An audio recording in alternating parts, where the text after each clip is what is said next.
जो मीडिया है, ये मीडिया एंटी नेशनल मीडिया है, और एंटी नेशनल के तहत ही मैंने प्रेस काउंसिल ऑफ इंडिया में कंप्लेन किया। मैं इसे ऐसे ही छोड़ना नहीं चाहता हूं। मेरे पास सारे डॉक्यूमेंट्री एविडेंस है कि मीडिया ने आज तक खबर नहीं छापी। कोर्ट ने यह जजमेंट दिया और ऑर्डर दिया, 2014 के चुनाव में ईवीएम मशीन को पेपर ट्रेल मशीन लगाया जाए। और पेपर ट्रेल मशीन और ईवीएम मशीन में क्या अंतर है, थोड़ा सा वो माइक्रो लेवल पर अंतर क्या है, थोड़ा आपको बताता हूं। बहुत अहम बात है कि सुप्रीम कोर्ट ने पेपर ट्रेल मशीन क्यों लगाया। इलेक्ट्रॉनिक रिकॉर्ड के आधार पर ईवीएम मशीन में घोटाला होता है, और पेपर ट्रेल मशीन में कागज बाहर निकलता है, इसलिए घोटाला पकड़ा जा सकता है। जैसे फॉर एग्जांपल, उदाहरण के लिए बीजेपी को ईवीएम वालों ने 1 लाख वोट निकाले, अगर उसकी गिनती पेपर ट्रेल मशीन में किया जाए तो चूंकि कागज का एविडेंस है, इसलिए वो वास्तविक आंकड़ा निकालेगा कि एक्चुअल बीजेपी को कितने वोट पड़े। फॉर एग्जांपल, मैं आपको गुंटूर का उदाहरण देता हूं। चंद्रबाबू नायडू के एक कैंडिडेट को ईवीएम मशीन ने 1 वोट निकाला और पेपर ट्रेल मशीन ने 194 निकाला। मतलब समझ में आ रहा है आपके? ईवीएम मशीन ने 1 वोट निकाला गुंटूर में और पेपर ट्रेल मशीन ने 194 निकाला।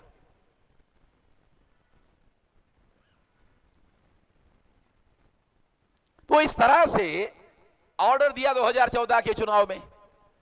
जब 2014 के चुनाव में ऑर्डर दिया कि पेपर ट्रेल मशीन लगाकर चुनाव करवाओ, ईवीएम घोटाला करती है तो पेपर ट्रेल घोटाला पकड़ती है। तो मैंने 2 मशीनों के नाम रखे। ईवीएम मशीन का मतलब है घोटाला करने वाली मशीन, पेपर ट्रेल मशीन का नाम रखा समझने के लिए घोटाला पकड़ने वाली मशीन, क्योंकि कागज के एविडेंस की वजह से घोटाला पकड़ती है। जैसे ही ऑर्डर आया, चुनाव आयोग को मालूम हो गया, अरे ये तो सारा घोटाला पकड़ देगी, घोटाला पकड़ेगी। इसलिए चुनाव आयोग ने सरकार को कहा, अब हम आपको साथ सहयोग नहीं करेंगे। मगर चुनाव आयोग ने ईवीएम मशीन को पेपर ट्रेल मशीन नहीं लगाया। हमने चुनाव आयोग को लिखकर पूछा तो उन्होंने लिख कर दिया कि कितनी जगह लगाया, तो उन्होंने लिख कर दिया। हमने परसेंटेज निकाला 0.33, आधा % भी नहीं लगाया। अच्छा, कहां लगाया ना जानते हो? कहां लगाया? नागालैंड, मिजोरम, इधर प्लेन एरिया में पता ही नहीं कि ऐसा कोई जजमेंट हुआ, ऐसी कोई मशीन लगाई गई। प्लान बनाकर नागालैंड मिजोरम में लगाया। और 2014 का चुनाव हुआ। चुनाव में जब ईवीएम मशीन को पेपर ट्रेल मशीन नहीं लगाई गई, तो मुख्य केस करता डॉक्टर सुब्रमण्यम स्वामी को ऑब्जेक्शन लेना चाहिए था कि मैंने केस जीता, पेपर ट्रेल मशीन लगाने का ऑर्डर मैंने लाया, तुम क्यों नहीं लगा रहे हो, ऑब्जेक्शन लेना चाहिए था। डॉक्टर सुब्रमण्यम स्वामी ने ऑब्जेक्शन नहीं लिया, क्योंकि उसको यह आश्वासन दिया गया था कि बहुमत मिलते ही आपको फाइनेंस मिनिस्टर बनाया जाएगा। चुप हो गया। जीवीएल नरसिंह राव को भी आश्वासन दिया गया, वो भी चुप हो गया। जिस चीफ जस्टिस ने यह निर्णय दिया, उसको भी चुप रहना नहीं चाहिए था। उसको केरला का गवर्नर बनाकर उसको चुप करा दिया गया। पी सदाशिवम को जब नरेंद्र मोदी प्राइम मिनिस्टर बने, प्राइम मिनिस्टर बनने के बाद कुछ महीने बाद पी सदाशिवम रिटायर्ड हो गए। रिटायर्ड होते ही शाम को उनको ऑर्डर दिया गया कि आपको केरला का गवर्नर बनाए। 2013 में कांग्रेस ने चीफ जस्टिस को मैनेज किया, नरेंद्र मोदी ने बख्शिश दिया। कुछ समझ में आ रहा है? कांग्रेस ने मैनेजमेंट किया, बीजेपी ने बख्शिश दिया। इसका मतलब है कांग्रेस और बीजेपी, बीजेपी और कांग्रेस चचेरे चचेरे, मौसेरे मौसेरे, भाई भाई है। चाचा बीजेपी में तो ताऊ कांग्रेस में। सरकार कांग्रेस की आती तो भी घर में, बीजेपी की आती तो भी घर में। ये हमारे लोगों को समझ में नहीं आता। नहीं नहीं, कांग्रेस सेकुलर है। What Gandhi and Congress have done to untouchable पढ़ो तो बाबा साहब आम्बेडकर ने लिखा। थोड़ा आम्बेडकरवादी लोग है ना यहाँ, थोड़ा मैं, कुछ लोगों ने तो नाम भी नहीं सुना होगा। बाबा साहब आम्बेडकर ने लिखा हुई किताब का what Gandhi and Congress have done to untouchable. Gandhi और कांग्रेस ने अछूतों के साथ क्या सलूक किया, मार दिया जाए छोड़ दिया जाए। एक किताब बाबा साहब आम्बेडकर ने 1945 में लिखी, आजादी के पहले। आप थोड़ा पढ़ लो तो आपको पता चलेगा। 37 में जब चुनाव हुआ प्रोविंशियल गवर्नमेंट का, तो सारे राज्यों में जहां जहां कांग्रेस को बहुमत मिला, हर राज्य का मुख्यमंत्री ब्राह्मण को बनाया गया है। किसी को पता है? हम लोग जय जयकार बहुत करते रहते हैं बाबा साहब का, अरे थोड़ा पढ़ना भी चाहिए भाई। हम जय जयकार करते हैं, चलो ठीक है, आपको अच्छा लगता है, मेरा कोई ऑब्जेक्शन नहीं है, आप जय जयकार कर रहे हो, करो, अरे थोड़ा पढ़ा भी करो भाई। ये बाबा साहब की लिखी भी बोल रहा हूं, what Gandhi and Congress have done to untouchable. तो हमारे लोगों को यह बात समझ में नहीं आती, इसलिए मैं ये बात आपको बता रहा हूं, खुलकर एग्जाम्पल देकर बता रहा हूं। रिजल्ट आया, अच्छा उसके बाद एक और, चीफ जस्टिस नहीं बोले, सुब्रमण्यम स्वामी, जीवीएल नरसिंह राव चुप हो गए। फिर एक और शक्ति थी भारत में, मीडिया, मीडिया भी नहीं बोला, अभी तक नहीं बोला। मैंने कई जगह ऑब्जेक्शन लेने के बाद भी नहीं बोला, क्यों? बहुत खतरनाक बात है। मैं तो ये कह रहा हूं कि कांग्रेस और बीजेपी ने दोनों ने मिलकर गठबंधन करके ये सारा मामला किया, उसके सारे के सारे सबूत मेरे पास है, काल्पनिक बातों के आधार पर नहीं कह रहा हूं। और उसके बाद चुनाव हुआ 2014 में, 16 मई 2014 में रिजल्ट आया, 31% वोट पड़े बीजेपी को और 283 लोकसभा की सीटें जीती। हमने 2014 के चुनाव के पहले किसी राजनीतिक दल को 31% वोटों के आधार पर 272 साधारण बहुमत किसी को मिला, ऐसा डाटा जांच पड़ताल किया। तो किसी भी राजनीतिक दल को 31% वोटों के आधार पर 272 साधारण बहुमत भी नहीं मिला, तो बीजेपी को 31% के आधार पर 283 सीटें, 11 सीटें ज्यादा कैसे मिली? साधारण बहुमत भी नहीं मिला, उनको तो और ज्यादा 11 सीटें ज्यादा मिली, कैसे मिला? हम इस नतीजे पर पहुंचे, जो भी दस्तावेज हमारे पास है उसके आधार पर, कि घोटाला किया और पकड़ा ना जाए इसलिए पेपर ट्रेल मशीन नहीं लगाई गई। जब हमें यह मालूम हुआ, जून 2014 से हमने इसके विरोध में अभियान शुरू कर दिया और कुछ 15 या 16 को मैंने चुनाव आयोग को लेटर लिखा कि जब सुप्रीम कोर्ट ने पेपर ट्रेल मशीन, घोटाला पकड़ने वाली मशीन लगाने का आदेश दिया, क्यों नहीं लगाया आपने? तो चुनाव आयोग ने मुझे लिखकर दिया, Narendra Modi paper trail machine खरीदी करने के लिए पैसा नहीं दे रहे। लिखा हुआ है मेरे पास, लिखित सबूत के आधार पर बोल रहा, और किसी और ने नहीं, चुनाव आयोग ने लिखकर दिया। मैंने चुनाव आयोग को कहा, भारत सरकार की ट्रेजरी नरेंद्र मोदी के बाप की जागीर है।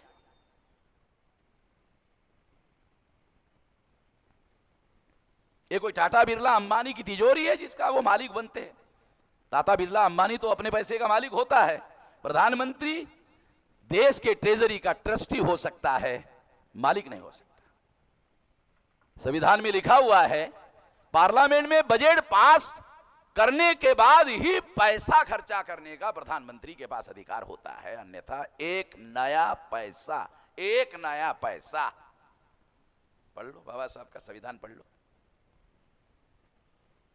एक नया पैसा प्रधानमंत्री को या किसी मंत्री को खर्चा करने का कोई अधिकार नहीं है। कैसे पैसा नहीं देता है देखता हूं। मैंने कहा केंद्र सरकार के विरोध में केस दायर कर दिया, देखता हूं कैसे नहीं देता है, कि बाप की जागीर थोड़ी है। केंद्र सरकार के विरोध में केस दायर किया सुप्रीम कोर्ट में। सुप्रीम कोर्ट ने नोटिस इशू किया मेरा वकील ने मुझे पूछा, ये ड्राफ्ट किसने लिखा?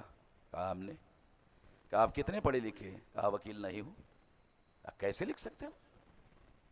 मैंने कहा अगर दूसरे वकील से लिखवाया होता तो तेरे पास आता क्या है? समझ गया। हमने ही लिखा, हम लड़ रहे हैं ना, डाटा हमारे पास ही है। सुप्रीम कोर्ट के जज ने मेरे वकील को केस एडमिट करने के लिए आर्गुमेंट करना पड़ता है सुप्रीम कोर्ट में। मेरे वकील उठ रहा था आर्गुमेंट करने के पहले, उसके पहले ही चीफ जस्टिस ने नोटिस इशू कर दिया। इसका मतलब समझते हो? इसका मतलब है इतने ठोस सबूत दिया था, बगैर आर्गुमेंट के सुप्रीम कोर्ट के चीफ जस्टिस ने नोटिस इशू किया, इतने ठोस सबूत दिया। और नोटिस इशू हुई, केंद्र सरकार को नोटिस मिलते ही 3,567 करोड़ रुपया मंजूर हुआ। तो मैंने चुनाव आयोग को कहा, तू तो बोल रहा था दे नहीं रहा है? ले। और 24 अप्रैल 2013 को 17 को सुप्रीम कोर्ट ने मेरे केस में मेरे फेवर में निर्णय दिया कि 2019 के चुनाव में हर ईवीएम मशीन को पेपर ट्रेल मशीन, घोटाला पकड़ने वाली मशीन लगाई जाएगी। तो आप लोगों ने 2019 के चुनाव में हर ईवीएम मशीन को पेपर ट्रेल मशीन लगी हुई देखी, किसी ऐरे गहरे नत्थु गहरे ने नहीं लगाई, वामन मेजराम ने लगवाई। ये डॉक्यूमेंट मैं इसलिए साथ में लेके चलता हूं, कोई बीजेपी और कांग्रेस का समर्थक होता है उसके मुंह पर फेंक के मारता हूं कि चुनाव आयोग ने कांग्रेस और बीजेपी के साथ मिलकर फरवरी 2014 को 56C, 56D, 49MA ये 3 रूल बनाए। चुनाव आयोग ने प्रपोजल भेजा, केंद्र सरकार कांग्रेस की थी, उन्होंने वो प्रपोजल स्वीकार किया। डॉक्यूमेंट्री एविडेंस दोनों के, काल्पनिक नहीं, प्रपोजल डॉक्यूमेंट्री स्वीकार। भारत सरकार ने, मनमोहन सिंह की सरकार ने स्वीकार किया, रूल बनाया, सारे डॉक्यूमेंट्री एविडेंस। काहे के लिए बनाए रूल? पेपर ट्रेल मशीन से निकलने वाले कागजी मतपत्रों की गिनती नहीं होनी चाहिए, हुई तो ईवीएम का घोटाला दस्तावेजी प्रमाण के आधार पर पकड़ा जाएगा। जब मुझे मालूम हो गया 17 को केस जीतने के बाद, तो मैंने दूसरी केस सुप्रीम कोर्ट में दायर कर दिया 18 में। 18 जनवरी 2019 को मेरी केस सुप्रीम कोर्ट में हियरिंग के लिए आई। चुनाव आयोग ने वकील ही नहीं भेजा, कोई जवाब ही नहीं उसके पास। हमने जो सवाल पूछे उसका उसके पास कोई जवाब है नहीं। तो चीफ जस्टिस रंजन गोगोई ने रिटन ऑर्डर इशू किया कि चुनाव आयोग 24 घंटे में बताए वकील क्यों नहीं भेजा। दूसरे दिन भागते दौड़ते वकील आया चुनाव आयोग का, कहा कि मेरे परिवार में, चीफ जस्टिस से पूछा क्यों नहीं आए थे? कहा मेरे परिवार में मौत हो गई थी। अच्छा, तो जूनियर लॉयर को खबर देने के लिए भेजते, क्यों नहीं भेजा? वकील चुप हो गया, कुछ नहीं बोला। चीफ जस्टिस को डाउट हो गया, अरे वकील झूठ तो नहीं बोल रहा है। चीफ जस्टिस ने दूसरा रिटन ऑर्डर इशू किया, जो ओरल कह रहे हो उसे हलफनामा दाखिल करके कहो। अब वकील ने सोचा साला मरा ही नहीं है तो हलफनामा दाखिल कैसे करूं?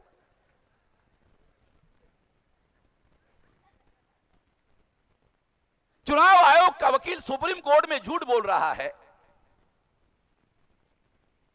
यह बड़ी खबर नहीं थी। बड़ी खबर यह थी कि क्यों बोल रहा है।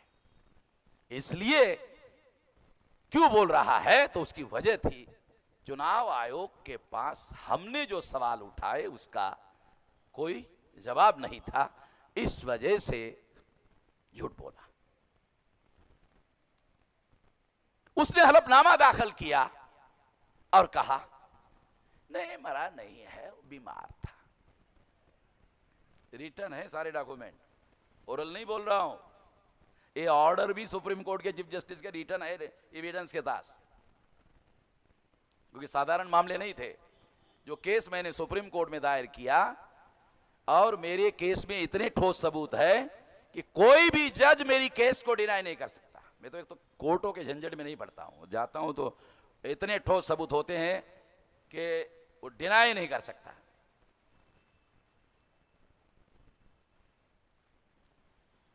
उसके बाद कांग्रेस को मालूम हो गया कि वामन मेश्राम ने सुप्रीम कोर्ट ने 56C को चुनौती दिया, और अगर सुप्रीम कोर्ट ने स्वीकार किया तो 2019 के चुनाव में बीजेपी चुनाव हार जाएगी।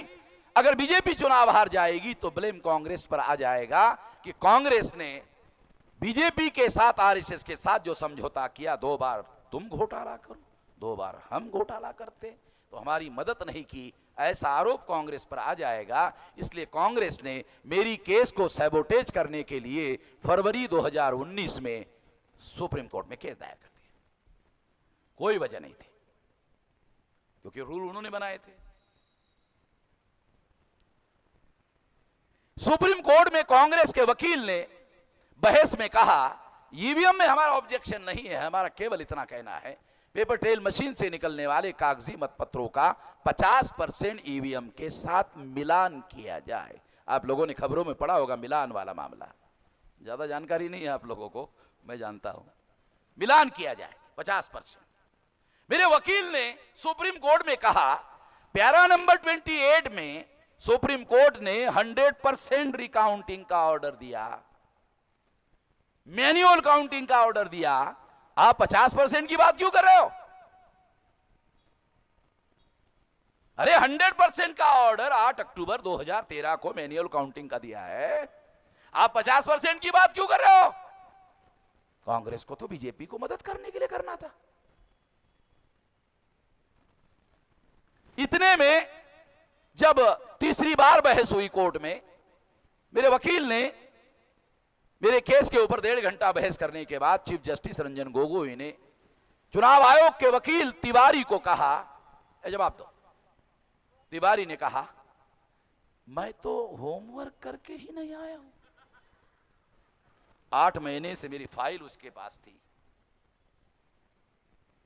और 8 महीने फाइल रखने वाला वकील कह रहा है सुप्रीम कोर्ट में कि मैं तो होमवर्क करके ही नहीं आया हूं। उसकी असली वजह थी कि उनके पास किसी सवाल का कोई जवाब था नहीं। उस बहस के दौरान आरएसएस का चार्टर्ड अकाउंटेंट बहस सुनने के लिए हाजिर था। मेरे वकील ने उसकी तरफ देखा, अरे तो आरएसएस का आदमी, उसको कहा चलो चाय पीते हैं। आरएसएस ने भेजा होगा, जाओ वामन मेश्राम के केस में क्या डेवलपमेंट होता है जाके जल्दी बताओ। वो जल्दी चला गया। अगले हीयरिंग में केस आने के पहले एक बड़ा धमाका हो गया। एक औरत ने चीफ जस्टिस रंजन गोगोई पर आरोप लगाया कि इसने बड़ा चरित्र हनन किया। अखबार वालों ने खबर छापी उस औरत की, मगर खबर में कहीं पर भी नहीं लिखा कि वामन मेश्राम के केस के दौरान ऐसा हुआ। इस खबर को गायब कर दिया। क्विंट के सोशल मीडिया के लोग चीफ इलेक्शन कमिश्नर अरोड़ा के पास गए। अरोड़ा को कहा, एक ऐसे हुआ, 54.5 लाख वोट ज्यादा कैसे निकले और 153 में कम कैसे निकले? चीफ इलेक्शन कमिश्नर ने जवाब दिया, हमने चुनाव आयोग के साइट पर धीरे धीरे डाटा डाउनलोड किया, अपलोड किया, इस वजह से ऐसा हुआ। तो क्विंट के पत्रकारों ने अरोड़ा को पूछा, जब आपने डाटा धीरे धीरे अपलोड किया, ज्यादा वोट कैसे निकला जब आपने धीरे धीरे डाला? जब आपने डाटा धीरे धीरे डाला तो ज्यादा डाटा निकला कैसे? चीफ इलेक्शन कमिश्नर के पास इसका कोई जवाब नहीं था। वो भूतपूर्व election commissioner S Y Quraishi Brahma Gopal Swami के पास गए। रिटर्न है सारा का सारा, डॉक्यूमेंट्री बोल रहा हूं। और उन्होंने एसवाई कुरैशी ने कहा, हम तो भूतपूर्व हो गए, हमारे पास कुछ नहीं है, अरोड़ा के पास जाओ। और अरोड़ा को जवाब देना चाहिए, और ध्यान में रखते हुए कि चीफ इलेक्शन कमिश्नर की क्रेडिबिलिटी, कमीशन की क्रेडिबिलिटी का सवाल है, यह ध्यान में रखकर जवाब देना होगा। आप उनके पास ही जाओ। दूसरे दिन जवाब देने के बजाय चीफ इलेक्शन कमिश्नर ने चुनाव आयोग के साइट पर जो डाटा डाला था डिलीट कर दिया, 100% डिलीट कर दिया। डिलीट करने का मतलब है इंडियन पीनल कोड के अनुसार सबूतों को छुपाना क्रिमिनल ऑफेंस है, मगर चीफ इलेक्शन कमिश्नर ने उस सबूतों को छुपाने की कोशिश की। उन्होंने सोचा, एक सोशल साइट ने विश्लेषण करके बताया लाखों लोग लग गए तो सारे देश भर में हंगामा खड़ा हो जाएगा और चुनाव की क्रेडिबिलिटी का मामला बहुत भयंकर खराब हो जाएगा। उसके बाद चीफ इलेक्शन कमिश्नर ने एक अभूतपूर्व कदम उठाया। उन्होंने सारे देश के अधिकारियों को एक सीक्रेट मैसेज भेजा। आप सोचते होंगे अगर मैसेज सीक्रेट था आपको कैसे मालूम हो गया? यही तो हमारा धंधा है साले बदमाशों को पकड़ने का। और क्या धंधा है वामन मेश्राम का? ये भारत सरकार की सीआईडी है तो वामन मेश्राम की तो सीआईडी है। वो सीक्रेट मैसेज हमारे पास है। उसमें लिखा था, अधिकारियों को लिखा, चीफ इलेक्शन कमिश्नर ने क्या लिखा था? ये डाटा टैली नहीं हो रहा है। ये डाटा जो आप लोगों ने भेजा, ये डाटा टैली नहीं हो रहा है। 30 मई 2019 तक ये टैली करके भेजो। ये सबूत इस बात का सबूत है कि इलेक्शन कमीशन ये सारे घोटाले में शामिल था। और लवासा नाम का जो इलेक्शन कमिश्नर है तीसरा, वो खुद भी यही बोल रहा था, ये इलेक्शन कमीशन जो है ये असंवैधानिक काम में लगा हुआ है। तो जो मैं कह रहा हूं वही बात लवासा जो उसके अंदर का कमिश्नर है वो भी यही कह रहा था। प्रोविजनल को बदलने का अधिकार सुप्रीम कोर्ट के पास, देश में आंदोलन करेंगे आंदोलन करने वालों के पास, मामला अगर यूनो में गया तो यूनो बदल सकती है, 3 लोगों के पास पावर है। और अगर उन्होंने हस्तक्षेप किया, सेंट्रल गवर्नमेंट में बीजेपी की सरकार नहीं रह सकती। इतना भयंकर मामला है। बोलने के लिए और बहुत कुछ है, मगर मैं कार्यक्रम चलाने वाले लोगों का सम्मान नहीं करना चाहता हूं। और द्विदलीय सांसदीय जनतंत्र, बाइपोलर सिस्टम, इसके बारे में भविष्य में कभी मौका मिला तो फिर 2-2.5 घंटे पे उस पर बताऊंगा आप लोगों को कितना भयंकर मामला देश में चल रहा है। अभी इतना ही, धन्यवाद।